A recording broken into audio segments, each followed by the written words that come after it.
meses após a realização de um grande sonho, de conhecer os Estados Unidos, Nova York, Las Vegas. Foi um passeio assim, muito desejado, planejado, né? Humanamente, a gente tem essa mania do humano de planejar e realizar. Então, após esse passeio, essa realização de sonho, 3 meses após, eu tive um mal-estar em casa, muito brando, uma dor na nuca, nos braços, e fui procurar o pronto-socorro da cidade, na minha cidade. Acordei logo de manhã, 6 e pouca da manhã, quando chegou a babá para ficar com meus filhos. O cenário era de eu estar sozinho com as crianças, meu esposo em outro estado trabalhando. Eu procurei o pronto-socorro da cidade. Nessa minha consulta no pronto-socorro, eu não saí do hospital mais. É aí que começou a história toda. Aí foi diagnosticado que eu estava com um tumor benigno chamado meningioma. E a notícia, a forma que chegou até a mim, humanamente, foi muito drástica, sabe? Eu estava sozinha no hospital, não tenho familiares aqui na cidade. Então, naquele momento, eu não entendia com quem eu estava, né? Na verdade, eu estava sozinha humanamente. Mas desde esse momento, quando eu faço a leitura de toda a história, eu percebi Deus comigo desde o momento que eu dou entrada no pronto-socorro. E planejei, tive força também de planejar como falar isso para o meu esposo, que estava fora, como preparar as crianças para receber essa mensagem, pedir ajuda aos familiares, até os familiares chegarem. Quando todo mundo chegou, eu já tinha me organizado com outros profissionais para ter mais respaldo sobre a situação. Quando meu esposo chegou ao hospital, nós planejamos tudo, porque ele também havia passado por uma cirurgia. Ele tirou um tumor no ouvido, né? Tinha uns 4 anos que ele havia retirado um tumor do ouvido. Então, nós teríamos um profissional de referência. Então, no nosso planejamento de escolher profissional, escolher hospital, não estava dando certo, porque esse profissional estava no exterior, o que a gente tinha de referência. Então, a gente teve que fazer outra escolha. Então, dentro da nossa limitação humana, a gente escolheu o hospital, escolheu a data, escolheu um outro profissional, tudo na certeza nossa, que estava fazendo o melhor caminho.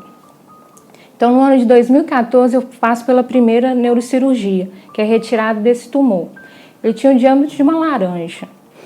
E aí eu descobri, foi reforçado por esse segundo neuro que fez essa cirurgia, que o que me levou até o hospital não foi nada desse tumor. Então ainda era uma incógnita. Por que eu fui parar naquele hospital, no pronto-socorro, dando entrada? Porque a dor que eu estava era o lado certo do tumor. Geralmente ele reage ao lado contrário. Então não foi o tumor que fez eu chegar. Foi uma providência ter encontrado aquele tumor naquele dia. E o profissional falou que eu só ia descobrir daqui a 1 década, porque ele ia começar a dar reações no meu corpo. Então foi muito providencial o local, a data e a hora, né? Retirando esse tumor foi uma cirurgia de sucesso para esse profissional, porém 15 dias após a retirada, eu voltei para o Vale do Aço com uma secreção na cabeça. E essa secreção foi diagnóstica, eu teria que abrir novamente a cabeça. Nós levamos um susto muito grande. O profissional nos orientou a voltar lá no hospital para avaliar e tomou a decisão de eu tomar medicação. Então, eu tomei durante a minha vida 1 ano e 8 meses de antibiótico, de 800 miligramas, 4 vezes ao dia. Foi muito antibiótico que eu tomei. E a situação ali não cessava. O que era a situação? Eu estava, por exemplo, conversando aqui com você e ficava o pus lacrimejando, aquela situação bem, fala purulenta, né? Uma ferida purulenta. Então, eu fiquei com a ferida aberta realmente na cabeça. Esse profissional optou para fazer a segunda neurocirurgia, que abriu a cabeça e ladrear o crânio. Quando fechou, passou 1 semana, voltou novamente a situação da ferida purulenta. Mesmo tomando medicação, bastante antibiótico. Segundo a neurocirurgia, veio como se fosse uma esperança, né? Uma nova esperança ali surgindo de ter fim à situação. Mas por desengano não foi. Continuou a ferida, veio devagarzinho, até a gente ver que teria que passar por outra interseção, outra forma de intervenção. Então foi aí que eu procurei um outro neuro, né? A gente optou em procurar outro profissional, mas não foi muito fácil, porque esse novo profissional não quis aceitar o caso. Então ele recusou por estar pegando a situação de outro neuro. Mas meu coração estava certo que eu precisava daquele neuro para me dar a salvação daquele momento. Então eu recebi muita intervenção de oração, também intervenções de pessoas dentro da empresa do meu esposo para intervir dentro do hospital, o qual o neuro que a gente estava acreditando que ele poderia nos trazer, né, essa solução. Ele tem um currículo maravilhoso, é o 5º melhor neurocirurgião do Brasil. E isso teve um conforto para a gente, além dos resultados até do meu esposo, que retirou um tumor no ouvido e hoje tem, graças a Deus, a audição, né, com uma perda auditiva muito baixa, mas graças ao trabalho desse médico. Então, quando eu recebi a negativa daquele profissional dentro do laboratório, que espalhou todos os meus documentos e falou assim, não, você tem que procurar quem começou. Então, aquilo ali foi outro desconsolo que eu tive, outro abandono, né? Que a sensação de receber isso é como se fosse de abandono. E no meu coração nunca veio perguntando o porquê. As pessoas me perguntavam, por quê? Mas por que isso com você? E a orientação que eu recebi dos meus irmãos de comunidade não pergunto o porquê. Então, desde ali da minha 2ª cirurgia, eu coloquei, seja feita a sua vontade. Muitas vezes eu não entendi o que eu estava falando, mas eu estava obediente naquela palavra, seja feita a sua vontade. Durante o período que recebi essa notícia, esse processo todo que eu passei, eu não me vi tão fragilizada. Parece que eu estava anestesiada em oração. Eu senti um círculo muito grande de oração comigo. Isso me fortaleceu muito. Às vezes, quando eu via que a minha situação era grave, era quando alguém me visitava e eu olhava no olhar assim da pessoa, eu via lagrimejando. Aí eu falava assim com Deus, não, minha situação não é boa. Mas eu percebi que a situação era entre Deus e eu. Então, se vê minhas fotos no hospital, às vezes com um ponto, né, mais de 100 e tantos pontos, eu estava em paz com Deus. É maravilhoso, assim, é quase surreal falar isso. Talvez as pessoas não tenham entendido a minha fala. Mas eu vivi ali um deserto, mas não sozinha, né? Teve algum período, por exemplo, na 3ª cirurgia, que eu pedi a morte. Realmente eu clamei a Deus, eu desprendi dos meus filhos, do meu esposo e pedi Deus a morte. Só que aí eu fui calada, senti uma presença muito forte em mim, porque o padre do Hospital Madre Teresa estava com o Santíssimo do meu lado, eu não tinha visto. Então aquele momento para mim foi Deus falando, cala a boca, estou com você.